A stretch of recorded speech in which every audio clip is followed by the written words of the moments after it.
सुप्रभात। मैं हूं जगेंद्राना। आज हम जिस आध्यात्मिक विषय पर चर्चा कर रहे हैं वह है जप यज्ञ। जप यज्ञ। देखिए, वैसे तो योग शब्द में वो सभी साधन आते हैं जिनके द्वारा जीव ईश्वर में मिलता है, उसका साक्षात्कार करता है। परंतु साधारण भाषा में योग से तात्पर्य हठ योग और तंत्र योग से ही लिया जाता है। उपासना इनसे भिन्न है। योग में चक्रवेदन, कुंडलिनी उत्थान करना होता है। चक्र 18 माने गए और 72,000 यौगिक नाड़ियां हैं। योगी अनेक प्रकार की क्रियाएं की जाती हैं और ज्ञान की सीमा। योगी अनेक प्रकार की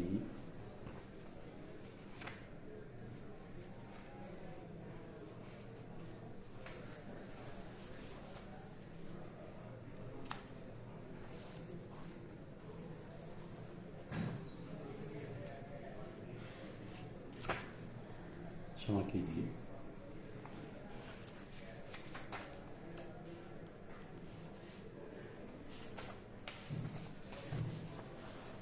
योगी अनेक प्रकार की क्रियाओं द्वारा सबसे नीचे मूलाधार से कुल कुंडलिनी को उठाता हुआ सुषुम्ना नाड़ी द्वारा सहस्त्रधार में ले जाता है और आद्य शक्ति कुंडलिनी का सहस्त्रबार में विराजे हुए परम शिव से मिलकर आता है। तब योग सिद्ध हो जाता है। इनमें 6 चक्र स्थूल के, 6 चक्र सूक्ष्म के और 6 कारण के माने जाते हैं। तो हठयोगी स्थूल के 6 चक्रों का वेदन मुख्य समझता है और सारा प्रयत्न उसका इन्हीं तक सीमित रहता है। उसका अंतिम स्थान सहस्त्रबार या सहस्त्र दल कमल है। तो शब्द योगी स्थूल के 6 चक्रों को छोड़ देते हैं। उनका आरंभ स्थान आज्ञा चक्र है, जो ललाट पर दोनों भवों के बीच नाक की जड़ में है। वहां अनाहत शब्द के आधार पर चलते हुए सहस्त्रार और त्रिकुटी इत्यादि 12 स्थानों के ऊपर पहुंचने की कोशिश करते हैं और निजधाम या दयाल देश को अपना लक्ष्य बनाते हैं। तो शब्द योग हठ योग की ही एक शाखा है जिसमें हठ व राज दोनों का मिश्रण। दोनों चक्र वेदन को मुख्य समझते हैं, इष्ट को अपने से दूर मानते हैं। तो हठ योग में ध्यान करने की भूमियां अनेकों हैं। उन सब में गुदा और नाभि मुख्य मानी जाती है।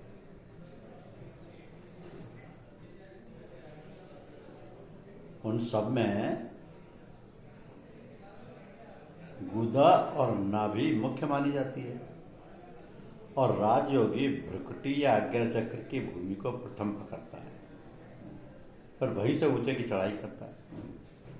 इन चक्रों में नए नए प्रकाशों और नए नए शब्दों का उसे ज्ञान होता है। नई नई शक्तियां उसके अधिकारों में आती हैं। नए नए देवता एवं देवियों का जो चक्र में निवास करते हैं दर्शन करता है। तो इस प्रकार वह नई दुनिया की सैर करता हुआ वहां के तमाशे को देखता हुआ अपने लक्ष्य की ओर बढ़ता है। रास्ता ठीक है, पर इसकी सफलता के लिए समय लगता है और परिश्रम करना पड़ता है। एक बात और भी कि इन योगों के साधक कभी कभी खेल तमाशा में ही अटक के रह जाते हैं। कभी कभी सीढ़ियां उभर के उन्हें अपनी ओर खींच लेती हैं। कभी कभी सिद्धियां उभर के उन्हें अपनी ओर खींच लेती हैं और उनके स्थान से हटा के फिर नीचे गिरा देती हैं और वो उसी जगह आकर गिर पड़ता है कि जहां से चढ़ाई के लिए तैयार हुआ था। अब ये भी देखा गया है कि योग मार्ग से जाने वाले साधकों में से अधिकतर मिथ्या अहंकार में फंस के नष्ट हो जाते हैं। सिद्धियां अभिमान लाती हैं, प्रतिष्ठा कराती हैं, वो भी अद्भुत दृश्य देखने और अद्भुत शब्दों के सुनने से अपने को एक विशेष मनुष्य समझने लगता है। ऐसा झूठा गर्व उसे पतित कर देता है और असली ध्येय से वो बहुत दूर जा पड़ता है। ये हठ योग, तंत्र योग और शब्द योग और दृष्टि योग वालों का संक्षिप्त वर्णन है। अब उपासना के बारे में जानिए कि उपासना मार्ग का साधक इस विचार को लेकर चलता है कि प्रभु दूर नहीं बल्कि उसके समीप से भी समीप है और वह हमारे निज के रहने के स्थान हृदय देश में ही निवास करते हैं। वह किसी दूसरे चक्र का ना तो वेदन करता और ना हृदय को छोड़कर दूसरी भूमि में जाता है। तो यदि कोई अद्भुत दृश्य, अद्भुत शब्द उसके सम्मुख आता है तो उधर से वो आंख मीच लेता है। सिद्धियों से, देवी देवताओं के दर्शन से उसका कोई सरोकार नहीं होता। ये तो गहरी दृष्टि से उसे अंधेरी गुहा में अपने प्रियतम को टटोलता है। चारों ओर से वृत्ति समेट के आंखों को बाहर से बंद करके अपने प्यारे के ढूंढने में लग जाता है। उसका नाम ले लेकर पुकारता है, दर्शन देने के लिए उनसे स्तुति और प्रार्थना करता है। उनके वियोग में रोता है, बिलखता है, कभी आशा का संचार होने पर गदगद होता है, तड़पता है। उसके प्रेमियों से उसका पता पूछता है, प्रेमियों की खुशामद करता है, सेवा शुश्रूषा से उन्हें प्रसन्न करने की चेष्टा करता है, अपने को उनके चरणों में डालता है, उनका आश्रय लेता है, अपने को उनकी भेंट चढ़ाता है, तन मन उन्हें समर्पण करता है। ये उपासना के साधन है। इनको धारणा और गुरु समर्पण कहते हैं। इनको धारणा और गुरु समर्पण कहते हैं। तो इस मार्ग का अभ्यासी प्रथम गुरु की बताई हुई विधि से धारणा का साधन करता है। रात दिन उसके द्वारे पर पड़े रहने का प्रयत्न करता है। तन मन उस प्यारे के चरणों में चढ़ाता है। किसी दम भी उसकी याद ना भूलने पाए इसकी कोशिश करता है। उसको बारंबार मनाता है, दर्शन के लिए बुलाता है, हृदय से छटपटाता है। जब उसका कोई नतीजा नहीं निकलता और अपने प्रयत्न में वो विफल होता है तब उसे दूसरी युक्ति सूझती है और वो है गुरु समर्पण। वो सोचता अपनी ताकत तो खत्म हो चुकी है, विनती की उसने सुना नहीं, परिश्रम से वो रीझा नहीं, अब तो उसके प्रेमियों का दामन पकड़ने से ही काम चलेगा। तो प्रेमियों का उस पर अधिकार होता है। जब चाहे पकड़ कर दर्शन करा दें, जब चाहे उसके मंदिर के पट खोल दें। ये पुजारी है। बाहर और भीतर के आने जाने वाले हैं, है ना, वो नहीं रोक सकता। ये विचार कर वह उनमें से अपने के मतलब के लिए एक को छाटता है, उसी से संबंध जोड़ता है और उसी का होके रहता है। तो जिस तरह रुपए के चाहने वाले आदमी की वृत्ति 24 घंटे उस मनुष्य से लग जाती है कि जिसके द्वारा वो लाभ होने वाला है, दिन रात उसकी सूरत थी अर्थार्थी के सामने घूमती है, उसी की बातें करने, उसी का चिंतन करने में वो लगा रहता है। इसी प्रकार ये गुरु की ओर खिंच जाता है और बिल्कुल उन्हीं के सहारे अपने को छोड़ देता है। तो वो गुरु कुछ अर्से तक उसे बहलाते हैं, उसकी जिज्ञासा की परीक्षा लेते हैं, उसे झकझोरते हैं। और जब वह उनकी नज़रों में अधिकारी साबित होता है तब एक दिन अपनी दया हस्त से उसे नहलाते धुलाते हैं। उसके वस्त्र प्रेम रंग में रंगते हैं, उसे अंदर और बाहर से शुद्ध व पवित्र बना प्रेम चुनरी को उड़ाकर उसके दरबार में ले पहुँचते हैं, किवाड़ पड़ जाते हैं। प्रेमी और प्रेम पात्र का आलिंगन होता है। उसी समय वो बोलते हैं, ये भी मेरा पुत्र है। बहुत दिवस से आपके दर्शनों की लालसा रखता था, आज मेरे साथ चला है। हाँ, प्रेमी का पुत्र। पर्चा पाते ही वो गले से लगा लेते हैं और प्यार का हाथ फेरते हैं, लाड़ करते हैं, प्रेम की वाणी में कहते हैं, वो प्रेमी के पुत्र, तू मेरा भी प्यारा पुत्र है, तो मुझे इस प्रेमी से भी प्यारा है। जा, आज से तेरी छुट्टी, जब तेरा जी चाहे बिना रोक टोक के यहाँ आ। जिस वस्तु की इच्छा हो मुझसे मांग, संसार के सारे पदार्थ तेरे लिए खुले। तू भोग के लिए उन्हें ले सकता है, भक्ति और मुक्ति में से जो तुझे पसंद हो उसका आनंद लूट सकता है। तेरा कल्याण होगा। दुनिया की कोई ताकत तेरा बाल का भी नहीं कर सकेगी, तो मेरे संरक्षण में रहेगा। यह है उपासना की क्रिया, जिसमें अपना कर्तव्य कुछ काम नहीं देता, कोई परिश्रम नहीं करना पड़ता, केवल अहंकार त्याग के सदगुरु के आश्रित होना होता है, और गुरु अपनी शक्ति से उसके मल और कुसंस्कारों के आवरण को हटा शुद्ध और निर्मल बना दर्शन कराता है। इसमें से जो कुछ समय खर्च होता है, जो कुछ थोड़ा बहुत साधन किया जाता है, वह अहंकार के तोड़ने के लिए किया जाता है, क्योंकि अहंकार मौजूद होते हुए समर्पण ना तो कोई कर सकता है ना हो सकता है।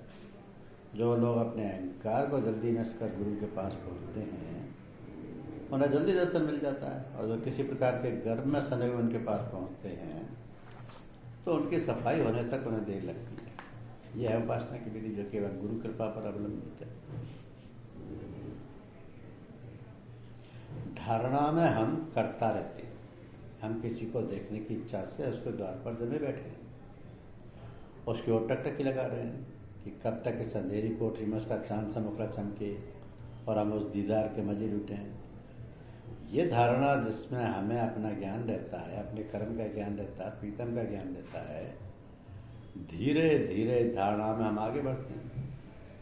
इस समय हम अपने को भूल जाते हैं, कर्म का भी ख्याल नहीं रहता, केवल ध्येय रहता है। तो ये धारणा की ऊंची और आत्मिक अवस्था है। ये धारणा की ऊंची और आत्मिक अवस्था होती है। आगे ध्यान का नंबर आता है। अब ध्यान की अवस्था वो कहलाती है इसमें धारणा करते करते इतने बेहोश हो जाएं कि ध्येय का भी ज्ञान जाता रहे, उसकी शुद्धि भी ना रहे, ध्याता और ध्येय दोनों लापता हो जाएं। ये उपासना की सिद्धि कहलाती है। तो ध्याता, ध्येय और ध्यान की त्रुटि नष्ट करके ही साधक उसके समीप पहुंचने का अधिकारी बन पाता है। यही अवस्था निरोध की कहलाती है, जिसमें चित्त के अंदर ना ध्येय का और ना अपना विचार रहता है। तो महर्षि पतंजलि ने चित्त की 5 अवस्थाएं बताई: क्षिप्त, विक्षिप्त, मूढ़, एकाग्रता और निरोध। इनमें 3 आरंभ की संसारी मनुष्यों को आती हैं और अंत की 2 साधकों से संबंध रखती हैं। साधकों से क्या? एकाग्रता और निरोध। तो जगत की रचना गुणों के आधार पर हुई है। ये सत, रज और तम 3 गुण प्रत्येक प्राणी के अंदर रहकर अपना अपना प्रभाव दिखाते रहते हैं। चित्त की 5 अवस्थाओं में भी इनका हाथ रहता है। क्षिप्त और विक्षिप्त रजोगुण से उत्पन्न होती है, मूढ़ावस्था तमोगुण के बढ़ जाने पर आती है, और एकाग्र व निरोध की अवस्था सतोगुण की। तो रजोगुणी प्रभाव अंतःकरण को अशांत और चंचल बनाता है। तमोगुणी सुस्ती, काहिली और अज्ञान देता है, एवं सतोगुण शांति, आनंद, प्रकाश और ज्ञान अर्पण करता है। तो वस्तु के अंदर इन तीनों में से किसी का अभाव किसी काल में भी नहीं होता, केवल इनमें विषमता आती रहती है।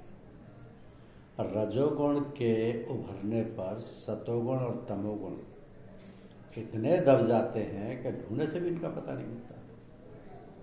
इसी तरह सतोगुण के समय रजोगुण और तमोगुण की प्रधानता आने पर सतोगुण और रजोगुण का पता नहीं रहता। तो इन गुणों की विषमता को दूर करके इन्हें अपने अंदर समता में ले जाने के लिए ही साधन और अभ्यास करते हैं। यही गुणों की साम्यावस्था ही त्रिगुणातीत पद कहलाती है। यही कैवल्यावस्था है। जो उसे प्राप्त कर चुके हैं वही महापुरुष जीवन मुक्त माने जाते हैं। जीवन मुक्त। फिर से समझ लें कि ये गुणों की साम्यावस्था ही त्रिगुणातीत पद कहलाती है। यही कैवल्यावस्था है। जो इसे प्राप्त कर चुके हैं वही महापुरुष जीवन मुक्त माने जाते हैं। ये अवस्था बहुत ऊंची अवस्था है। धन्यवाद।